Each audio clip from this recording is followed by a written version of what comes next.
Yeah, I've been reading a lot of books quite lately, and I'm so happy with myself. I've read a lot of books, finding a way to escape from the pandemonium that's going on in this country and in the world and entirely. So, yeah, reading books have helped me a lot. Watching a lot of movies have helped me a lot. And if by the looks of it, I've been watching a lot of movies because I've been talking about movies a lot lately. But now I'm trying to get into the vibe of talking about the books that I've read. One book that got me all messed up and uncomfortable that I really needed to share that with you because I wanted it to come into the state I am right now. I think I read this book about 2 weeks ago and I probably always talk about it. But I think the one I live in made me so much more uncomfortable that it just slipped my mind that I was to talk about this book. Yeah, so this book is a dark romance. Yeah, and before we get right into this book,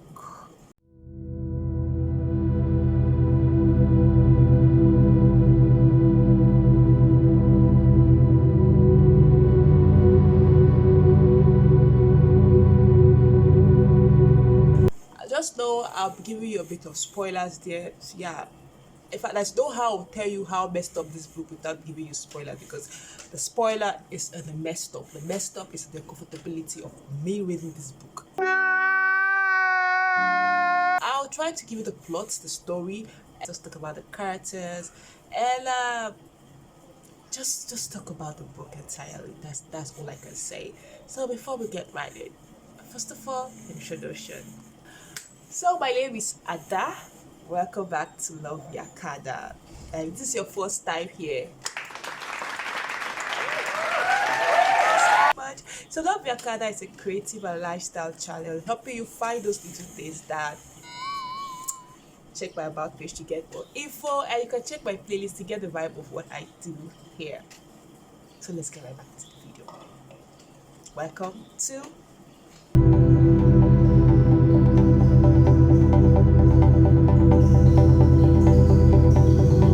those tropes that go from trauma, hate each other to finally finding love. They're those kind of books.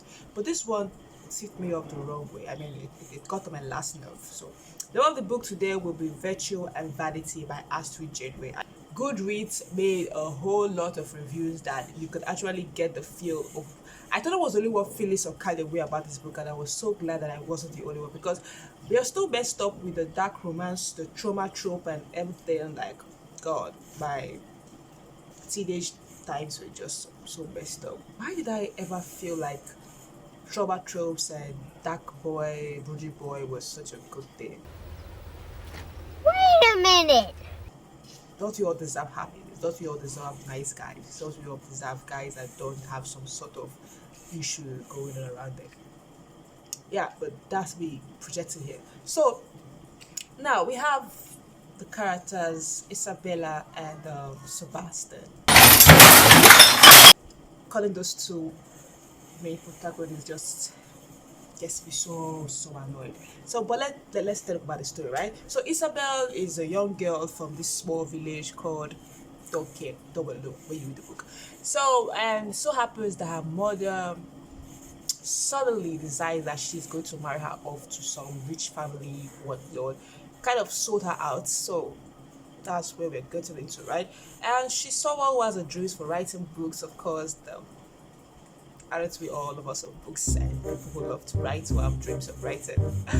Yeah, I love to read. I love to write.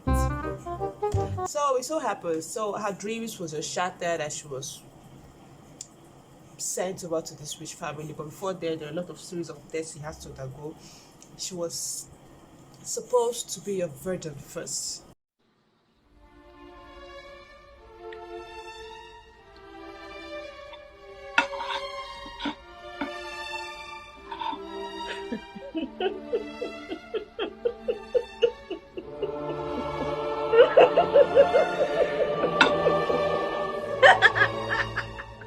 This some horrible test on her to confirm if she was a virgin. Her mother just went through with it. I mean, her mother was just such a character that I could easily hate, and it was a good thing. I hated her. I didn't like her character, so that's it. So after the whole series of tests, where two main characters decide to meet at a dinner, that was organized by the rich family to kind of welcome her into the family, or kind of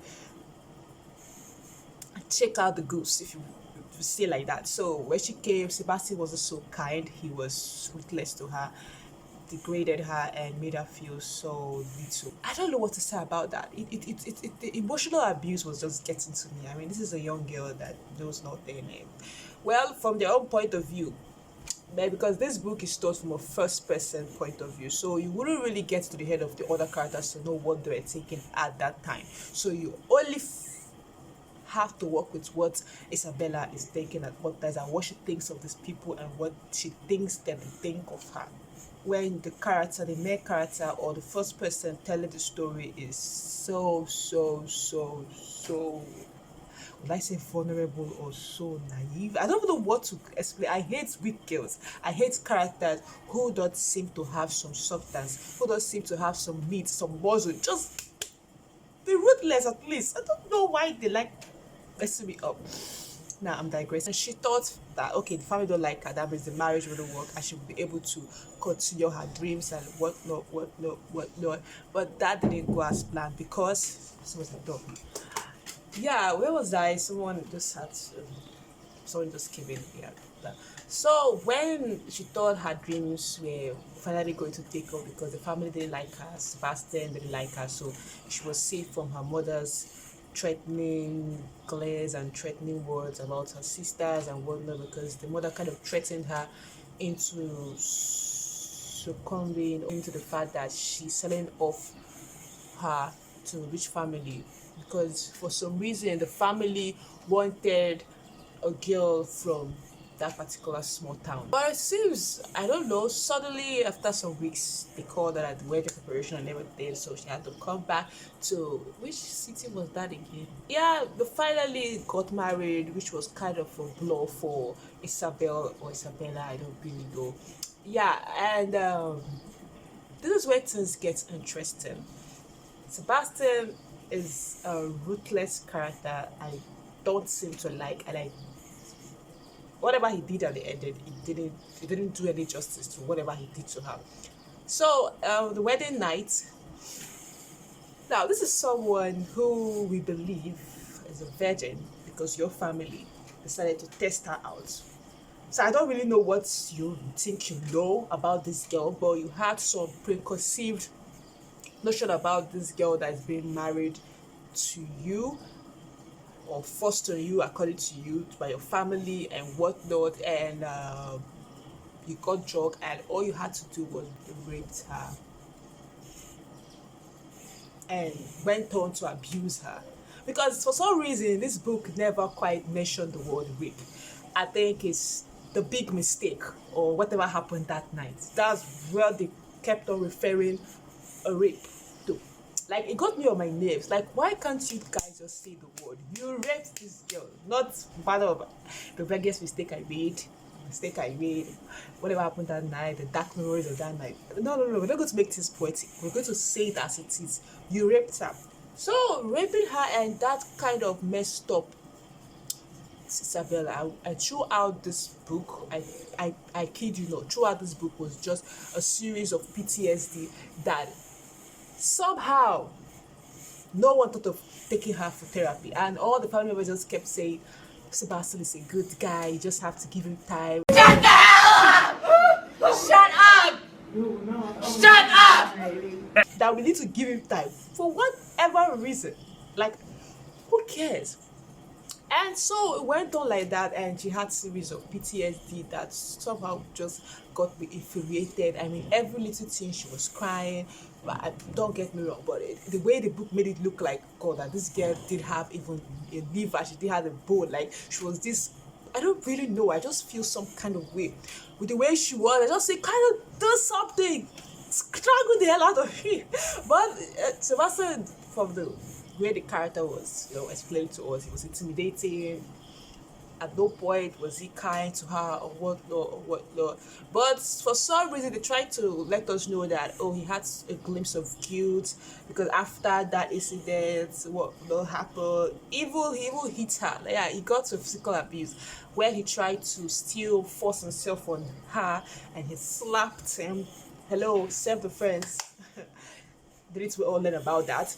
He abused her by slapping the hell out of her and causing her face bruise. And nobody seemed to ask why. Even the people, whoever they were, maybe his nanny or something, they just kept a close eyes and just kept telling her, Sebastian is a good guy. Who cares? I mean, who cares? This is me ranting, so just let me rant. Who cares? And when the sister, that's Anna, came and she was trying to probing this, it just kind of this is just a story about a victim and her abuser, and they just made it look like it's some kind of romantic. It's not romantic. It's not even dark at all. This is just straight up sexual assault and rape and whatnot. Okay, is it dark? Maybe it's a dark romance. I don't really know. What are the basis for describing a dark romance book? But this one didn't just quite do it for me. Most time we always believe on the BDSM trope, possessive kind of that, but it just lingers just another line, but it never gets to the abuse and the rape part, because sometimes they always have respect for women, so that kind of set the boundaries, even though we have some red flags going on in those kind of books. But this one just crossed that line, say, we're gonna cross the line, we're gonna abuse the girl, we're gonna. This book gets me mixed up. So finally, after the physical abuse, a victim try to protect her abuser, whatnot, and that is just a series of what happened. I don't even know. I just got lost with so much trauma. I mean, did anybody think that Isabel, what she needed was therapy and not some kind of love? She needed therapy, like even the colon, is it colon? The colon, his colon. Yeah, cologne. I got it. So even his cologne kind of brought some kind of memories about that night, because, and for whatever reason, he changed his cologne because whatever. I don't know at what point he started changing. Like I said, this book is from a first person point of view, so we don't really get into the other heads of the other characters. So we don't know. We just believe what Isabella tells us. Yeah, just believe her. And this little time admiring her. Then it gets to a point where she meets a kind of a seer or shaman, I don't know which one is which, and somebody like she'll beat you a lot, but at the end of the day she's gonna see that. What is that? The only thing, like, I was just thinking that maybe she's gonna kill him or just do something that would make me so evil genius, and just like, yeah, that was what she should have done, girl. And even when, okay, yeah, there's kind of a love triangle, whatnot. I don't know whether it's a love triangle, but there was something going on. There's a third person that kind of sew up the thrilling climax of the whatever. We have the girl called Cora, or was it? Yeah, Cora, or whatever was her name. I don't even know. But Cora was the kind of person that he was supposed to get married to. I mean, he was in love with, I don't know, or they were friends, I don't know, because he made it kind of confusing for even me as a reader. What is Cora to you? Cora, is she your best friend or your lover or your ex? Just make this clear for me and whoever is telling the story, please. After abusing her, of course, and he then brings her to the matrimonial home. Yeah. While I sum it all up, I just tell her that this guy is a no good guy. Brought Cora to the matrimonial home. I kept giving her, sweet word, telling her it was it. And that kind of got on Isabella, because I could imagine this guy is just so ruthless to you, abusive to you, raped you, and for some reason he's kind to this lady. So why marry you? Why put such trauma on you? It just kind of gets me so upset, and it made her so upset. And he had the guts to say that they were just friends, that he just kissed her just to make her whatnot. I don't care. And she asked for divorce, and I was like, yes, girl, that was what you're supposed to do. And he was like, no, that's not hell, I can't give you a divorce. Nah, the deal, what deal? So the deal is just that, yeah, spoiler there, the deal was just that is a kind of a family tradition made by the great grandfather or the grandfather, that they were supposed to marry girls from that place. If not, the parents should be moved over to the people in the village. What no, what's happening right there? And the girl was like, I want to go. I need that divorce. I need it because I need to go.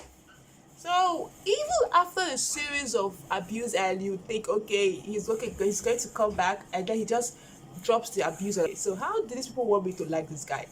I've never liked him, and how do they want me to like him again? Let me put it in a language you can understand. For some reason, the guy changes. I don't care.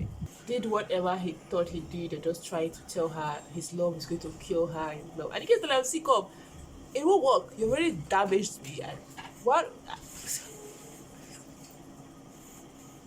How does love cure abuse if not therapy? I don't know how. How? At least it wasn't sex that they tried to use to cure whatever is going on, but they tried to use love. So should they get a pass? Oh no, they don't get a pass. No, never.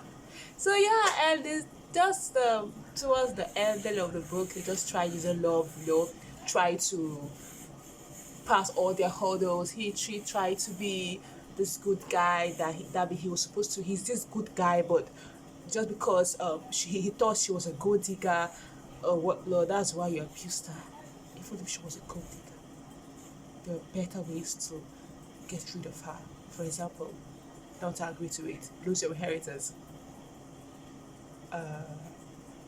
Because he actually did that at the end of the day. So why did he do it in the first place instead of treating her like trash, abusing her emotionally and physically, and raping her?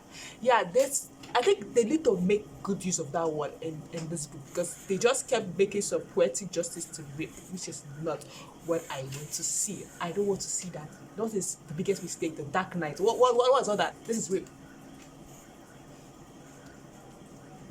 Love happened and nightmares and all her PTSD is just no therapy, nothing, just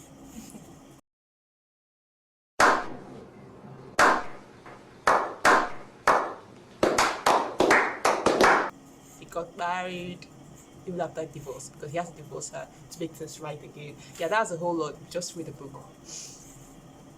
And that's it. That's basically it. Do I like this book? Yeah, I like this book because it's kind of engaging in a dark way. You know, there's an emotional tear-jerking scene for me, because I was like, just let her go. Just you suffered enough. It was so infuriating because Isabel was just. Don't ever rewrite books that girls have some backbone, please. The plot, though it was messed up, the author did right.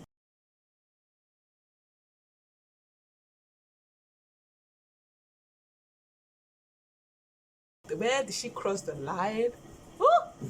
She said, "No mercy at all. Cross the 40 line, cross it," and she did. So I don't think I would.